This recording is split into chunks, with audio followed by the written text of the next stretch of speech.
El olor salobre del mar de Galilea era como una segunda piel para el joven apóstol Juan.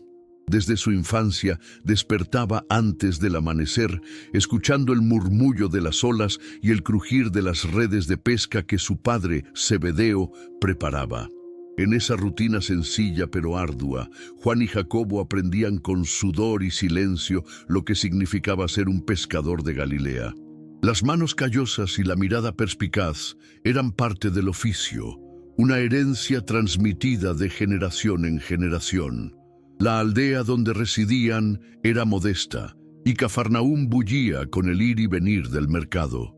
Allí, el pescado del día se vendía con presteza, y Juan observaba todo en silencio mientras su hermano Jacobo atendía a los clientes. Juan y Jacobo conformaban una dupla inseparable. Fuertes, leales y muy unidos, los hijos de Zebedeo eran reconocidos por su dedicación al trabajo.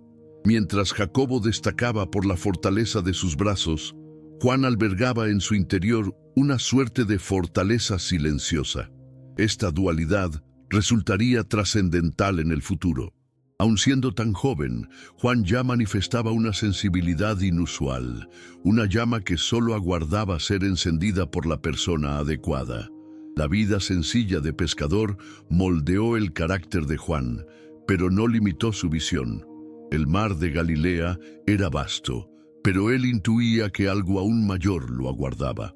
Cada día, al lanzar las redes junto a su padre, sus pensamientos navegaban más allá de las aguas.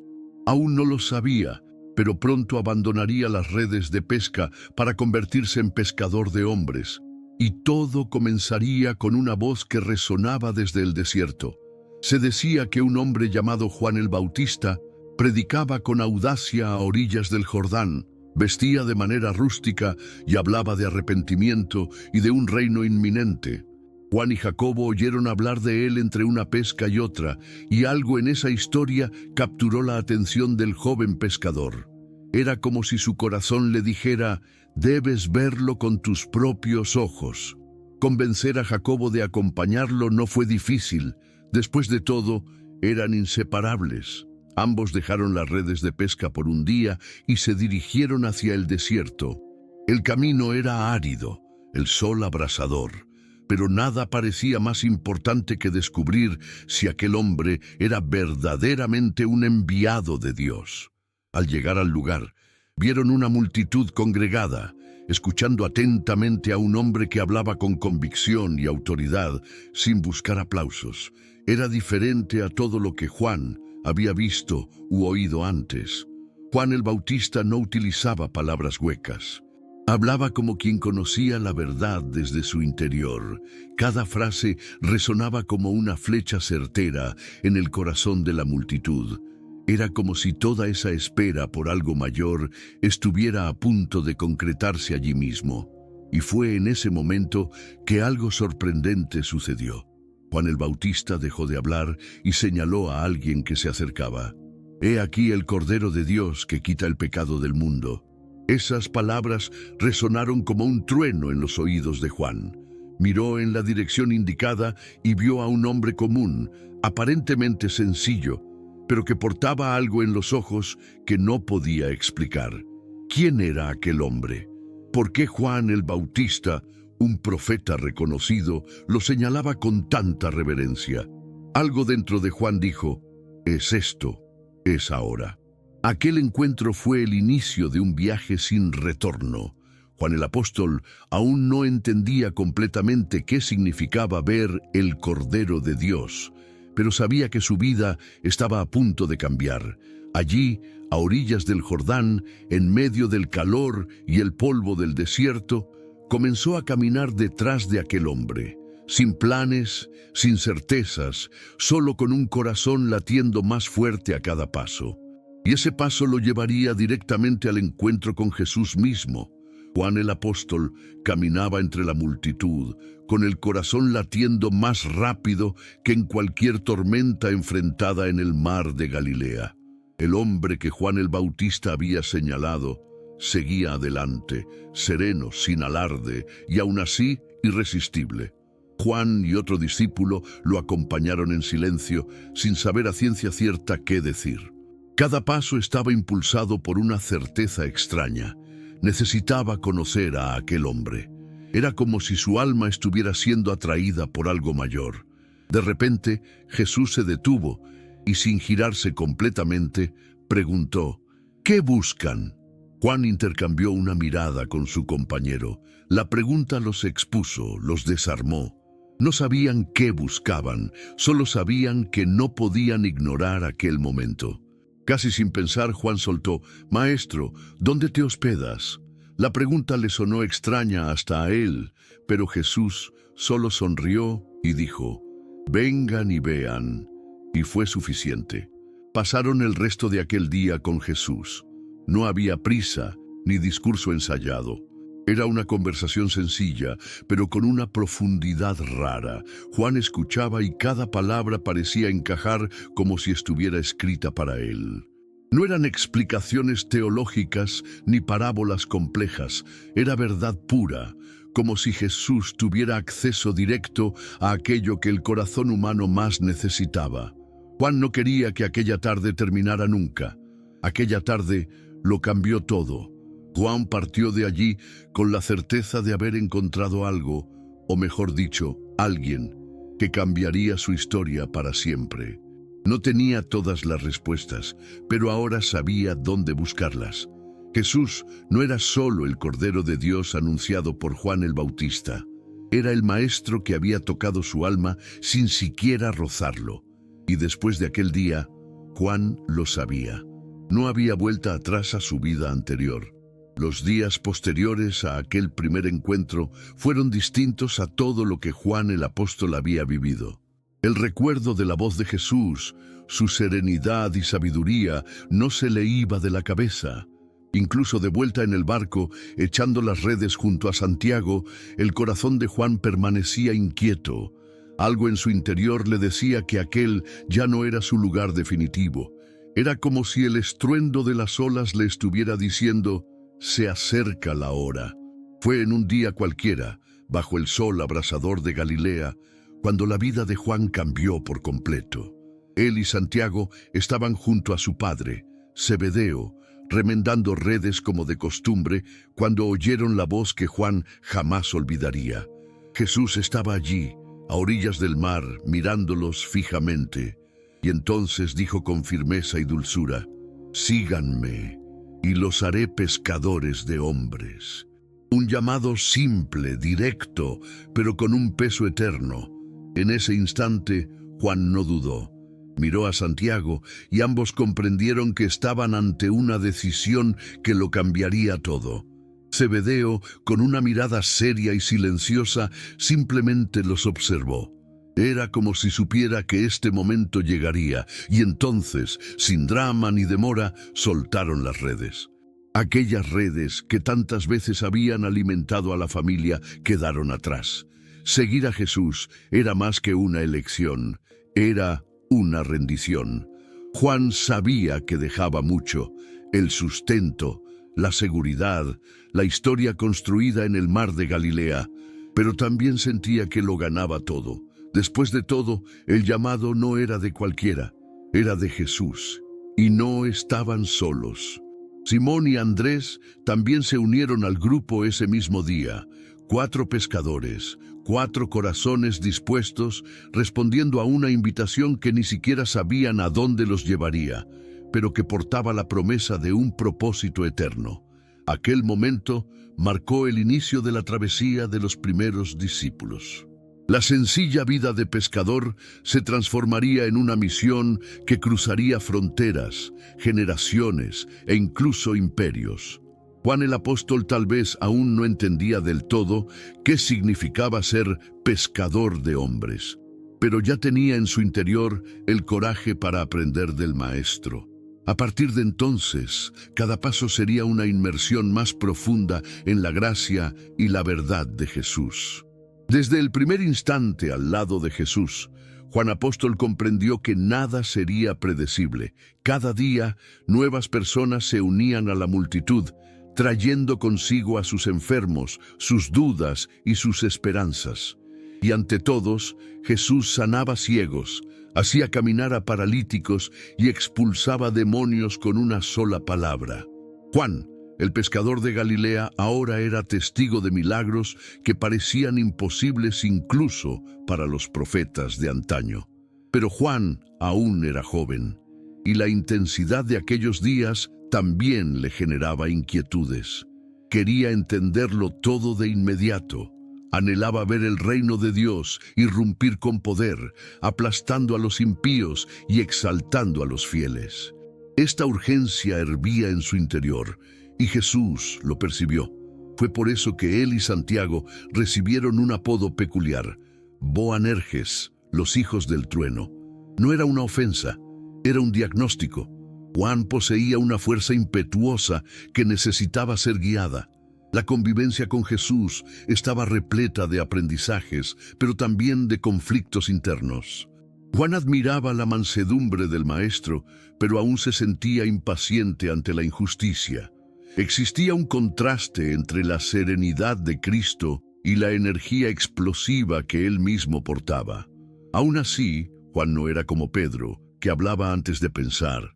Él era más silencioso, más observador, pero por dentro era fuego puro. Esta tensión entre el viejo y el nuevo yo no alejaba a Jesús. Al contrario, parecía acercarlos. Jesús veía más allá de las apariencias, más allá de las reacciones. Él veía el corazón. Y en el de Juan vio una llama que con el tiempo sería domada, refinada y transformada. La convivencia con el Maestro no era solo una escuela de milagros, era una escuela de transformación. Y Juan estaba siendo moldeado día tras día por aquel a quien aún aprendería a llamar amor. Hubo un día en que los discípulos y Jesús tuvieron que atravesar una aldea samaritana de camino a Jerusalén. Juan apóstol, como buen judío, ya albergaba cierta desconfianza hacia los samaritanos, y con razón. Había siglos de rencillas y desprecio mutuo entre ambos pueblos. Cuando los aldeanos se percataron de que Jesús se dirigía a Jerusalén, se negaron a recibirlos. Para Juan, esto fue la gota que colmó el vaso. Sintió que la sangre le hervía. Juan miró a Santiago y con los ojos llameantes se acercó a Jesús con una sugerencia directa. «Señor, ¿quieres que hagamos descender fuego del cielo para consumirlos?» No bromeaba. Recordó a Elías, quien ya había hecho algo similar contra soldados. Para él sería una forma de honrar al Maestro y proteger su dignidad. Solo que Jesús no respondió como esperaba. La mirada del Maestro fue más cortante que cualquier reprensión en voz alta. «Ustedes no saben de qué espíritu son». Esas palabras resonaron como un trueno, y no en el sentido que Juan habría deseado. Jesús le hizo comprender que seguir al Mesías no era empuñar armas, ni repetir acciones del pasado, sino permitir que el amor guiara las decisiones. Juan bajó la cabeza. La vergüenza le quemaba por dentro, pero junto a ella venía una semilla de comprensión. Quizás ese fuego interior necesitaba cambiar de forma. Esta escena marcó profundamente a Juan apóstol. Era como si Jesús le hubiera colocado un espejo delante del alma. El anhelo de justicia, que antes se manifestaba como castigo, ahora comenzaba a transformarse en misericordia. La lección fue clara. El Hijo del Hombre no vino para destruir, sino para salvar. Y si Juan quería caminar con él, necesitaría aprender a amar incluso a quienes lo rechazaban. A partir de ese momento, algo dentro de él empezó a transformarse. La llama que antes ardía con ira, ahora se convertía en calor que abrigaba. No fue un cambio instantáneo, pero fue el inicio de un proceso profundo. Y aunque todavía llevaba el apodo de Hijo del Trueno, Juan comenzaba a entender que el verdadero poder no reside en hacer descender fuego del cielo, sino en mantener encendida la luz del amor aún frente al rechazo. Conforme pasaban los días, Juan apóstol se volvía cada vez más cercano a Jesús. No era el más hablador ni el más impulsivo, pero su capacidad de observación y su corazón sensible lo acercaban al Maestro de una manera única. Juan era el tipo de discípulo que escuchaba con los ojos y aprendía en el silencio. Y Jesús percibía eso. Fue por eso que Juan estuvo presente en los momentos más íntimos y profundos de la vida del Salvador. Estuvo allí cuando la hija de Jairo, ya dada por muerta, volvió a la vida por las palabras de Jesús. Mientras los demás dudaban, Juan veía con sus propios ojos lo imposible suceder. También subió a la montaña con Pedro y Santiago cuando Jesús se transfiguró. Allí vio a Moisés y Elías hablando con el Maestro, y el rostro de Jesús brillando como el sol. Era como si Dios estuviera abriendo una cortina del cielo y Juan estuviera en primera fila. Pero quizás el momento más trascendental de esta intimidad sucedió durante la última cena. Mientras todos estaban perplejos ante las palabras de Jesús sobre la traición y el sufrimiento, Juan se acercó más. Se reclinó sobre el pecho del Maestro, no solo por afecto, sino porque allí residía quien confiaba plenamente. El discípulo amado escuchó los latidos del corazón de aquel que cargaba el peso del mundo. Había algo entre ambos que resultaba difícil de desentrañar. Pedro representaba la acción, Santiago la justicia, pero Juan encarnaba la contemplación. Era como si pudiera percibir aquello que los demás pasaban por alto. Jesús también lo sabía. Sabía que en medio de la inminente tormenta, Juan poseería la sutileza necesaria para permanecer inquebrantable. Por ello, lo llevaba a los recintos donde solo podían acceder aquellos corazones dispuestos a sentir y no meramente a comprender. Esta intimidad no lo elevaba por encima de los demás discípulos, pero sí lo hacía indispensable. Juan Apóstol no solo presenciaba milagros, él asimilaba los gestos, los silencios, las miradas de Jesús. Y esto lo capacitaba para, más tarde, traducir el corazón del Maestro en palabras que trascenderían los siglos. La conexión que Juan y Jesús forjaron era más que mera cercanía física, era una comunión de almas. Aquella noche en Getsemaní marcó el inicio de una pesadilla. Juan Apóstol vio el rostro de Jesús transformado por la angustia. El Maestro que otrora apaciguaba tormentas, ahora sudaba sangre en oración. Cuando llegaron los soldados, con antorchas y espadas, el pánico se propagó como un incendio. Los discípulos huyeron. Juan también corrió. Pero algo en su interior, quizás el amor, quizás la promesa tácita hecha en la cena sobre su pecho, lo hizo detenerse. No podía abandonar a Jesús. Con cautela, Juan lo siguió a distancia, oculto entre las sombras. Presenció el juicio injusto, los clamores de la multitud, el silencio de Jesús ante las imputaciones. Era como si el mundo hubiera perdido la cordura. En aquel sombrío viernes, Juan llegó al Gólgota. El olor a sangre impregnaba el aire, los gritos, los clavos, la cruz. Y allí, en medio del dolor y la penumbra, se encontraba María, la madre de Jesús. Juan se acercó en silencio, compartiendo el mismo sufrimiento mudo. La escena era insoportable. El cuerpo de Jesús colgaba de la cruz, marcado por heridas. Pero incluso en aquella hora, el Maestro pensaba en los demás. Con dificultad, alzó la cabeza y fijó la mirada en los ojos de Juan y de su madre. «Mujer, he ahí a tu hijo, he ahí a tu madre». Juan comprendió al instante. Jesús le estaba encomendando a María. Era más que un simple gesto, era una encomienda. Juan ya no era un simple discípulo, era familia.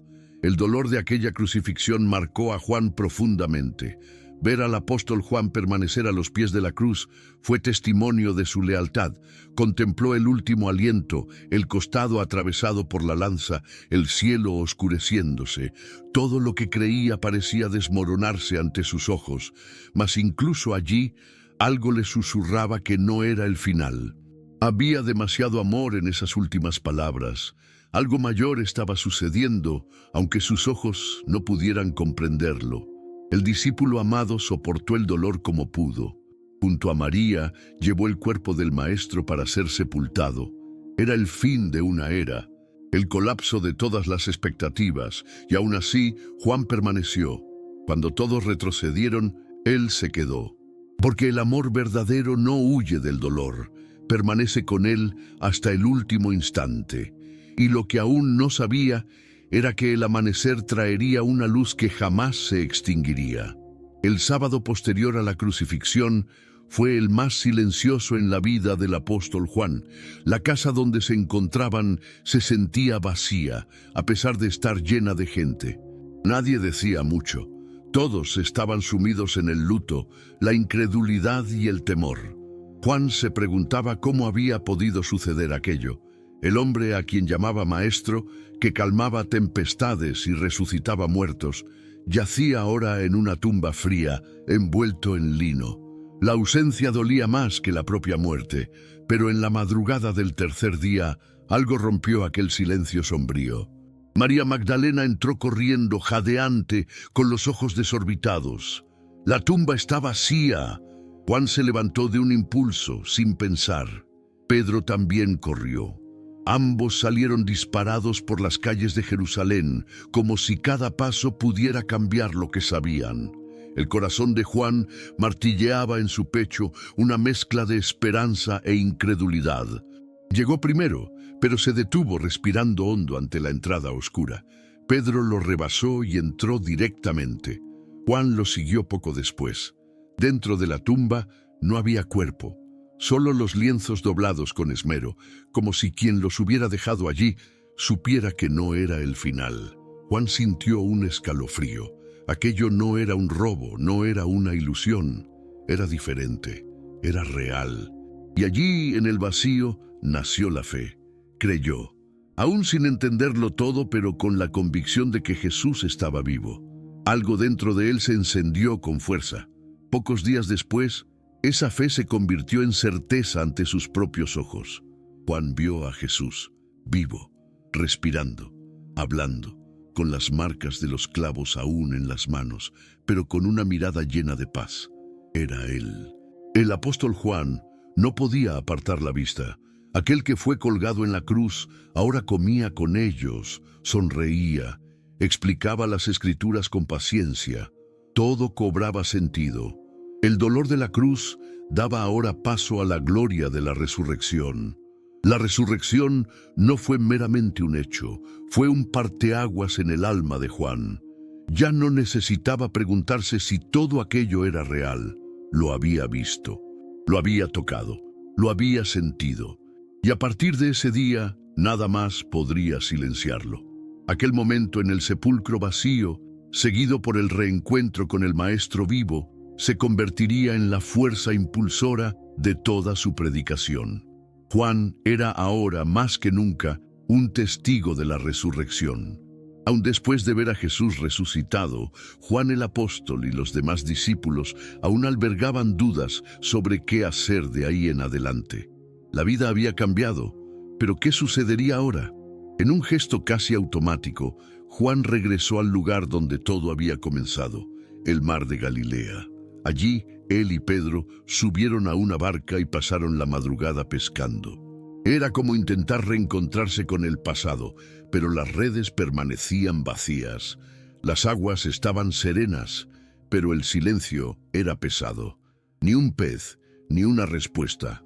Hasta que, al amanecer, una voz resonó desde la orilla. «Echen la red del lado derecho de la barca y encontrarán». Juan sintió un escalofrío. Aquella voz, había algo en ella. Pedro lanzó la red como quien obedece por instinto y de inmediato se llenó de peces.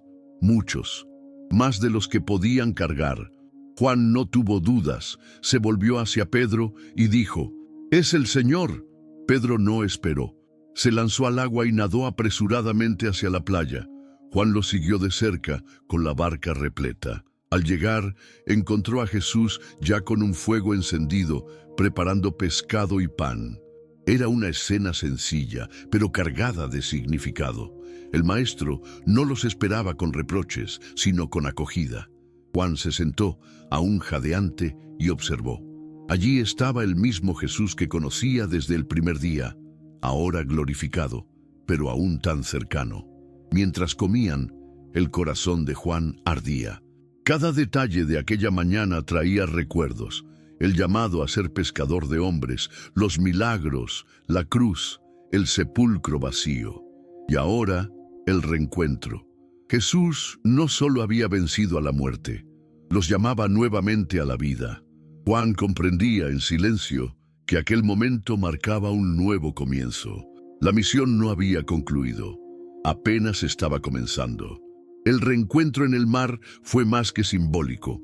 Fue un recordatorio de que Jesús aún guiaba sus pasos. Aun cuando todo parecía incierto, Él permanecía en la orilla, listo para renovar el llamado. Para Juan el apóstol, aquel amanecer selló la certeza de que el Maestro estaría con ellos en cada travesía, en cada desafío, en cada nueva pesca, ya no de peces, sino de almas. Poco después del reencuentro en el mar, Juan el apóstol vio a Jesús ascender a los cielos ante sus ojos. Aquello fue grandioso y al mismo tiempo desconcertante. El Maestro, que antes caminaba con ellos por los polvorientos caminos, ahora desaparecía entre las nubes, prometiendo que no los dejaría solos. Y fue precisamente esa promesa lo que lo mantuvo firme, aun cuando el suelo parecía desvanecerse. En el día de Pentecostés, Juan experimentó algo que ningún milagro anterior podría haber anticipado. El Espíritu Santo descendió con poder sobre él y los demás discípulos. No era una emoción cualquiera, era fuerza, claridad, autoridad. Juan sintió una nueva llama encenderse en su interior, una que no solo iluminaba, sino que impulsaba. La misión era clara: anunciar al mundo que Jesús vivía. Y fue exactamente eso lo que hizo.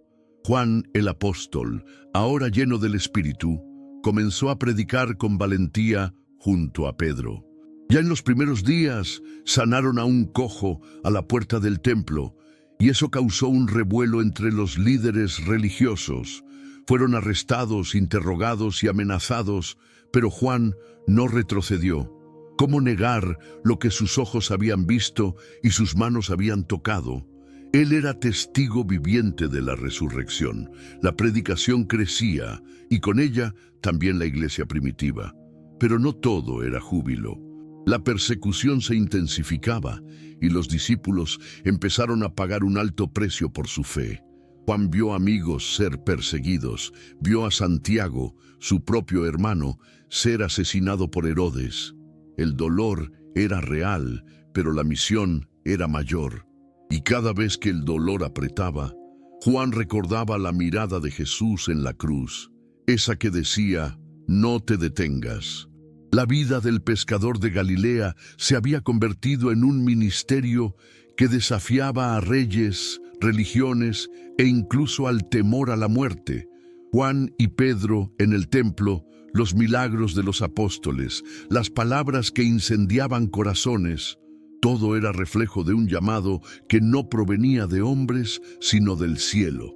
Juan el apóstol era ahora uno de los pilares de la fe cristiana. Y el mundo comenzaba a percibir que, aun matando a los seguidores, no lograrían extinguir el mensaje. Con el crecimiento de la iglesia, también crecía la furia de los poderosos.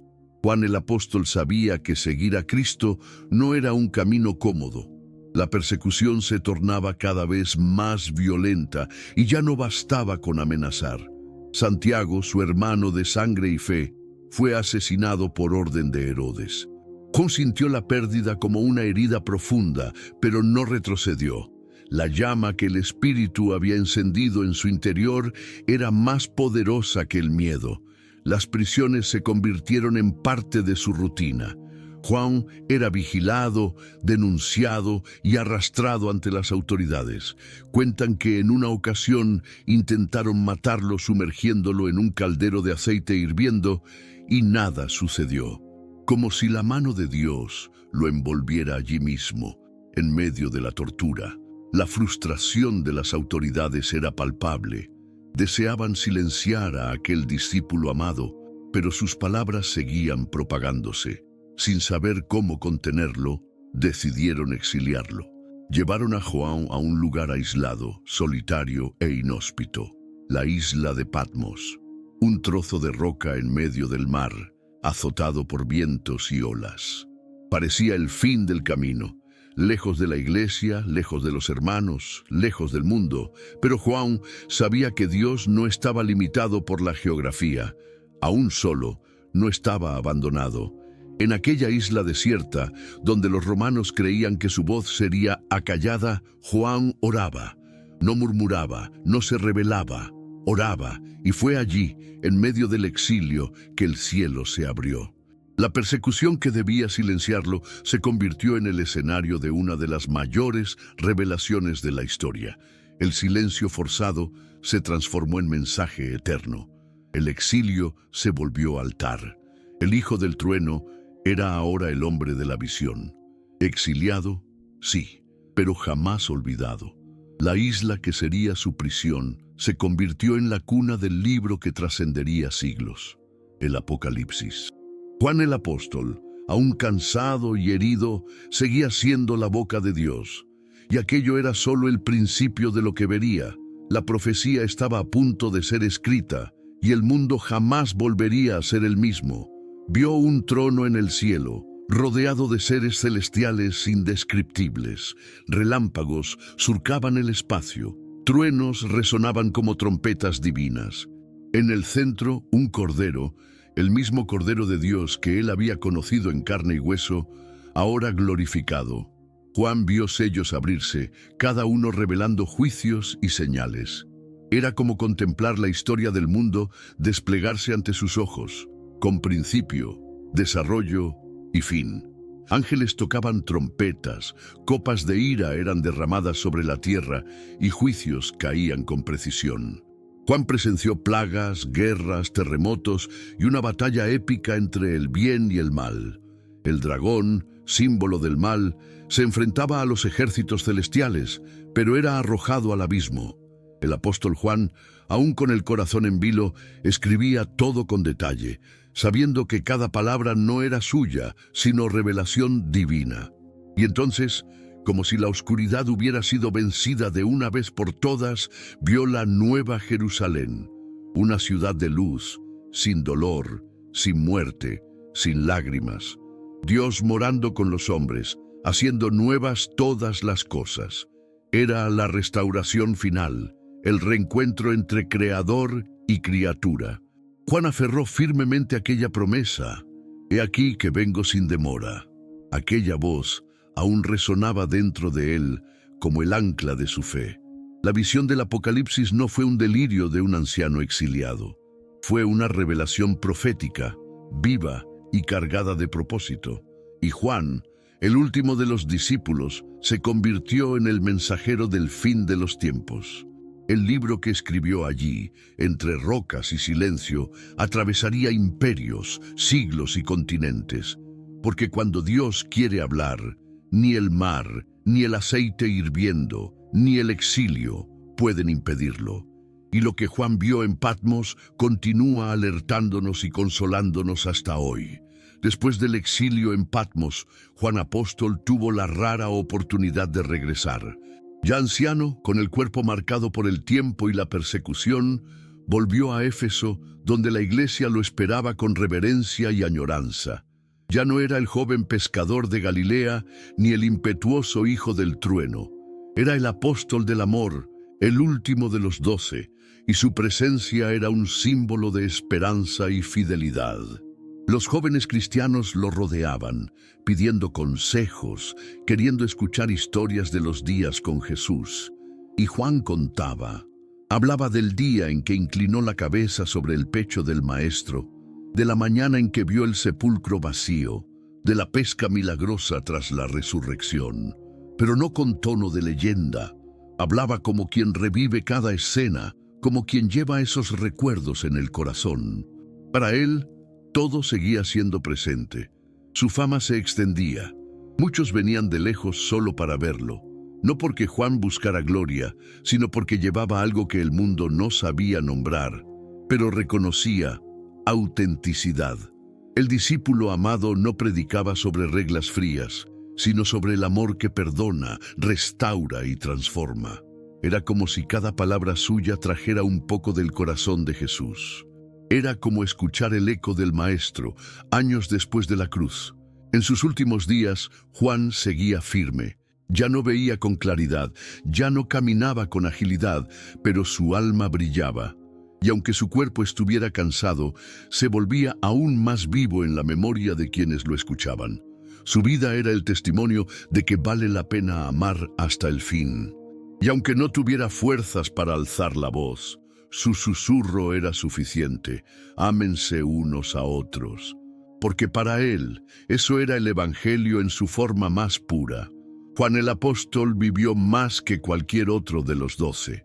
Vio a los primeros cristianos ser perseguidos, vio imperios alzarse contra la fe, vio a amigos caer uno a uno, incluido su hermano Santiago.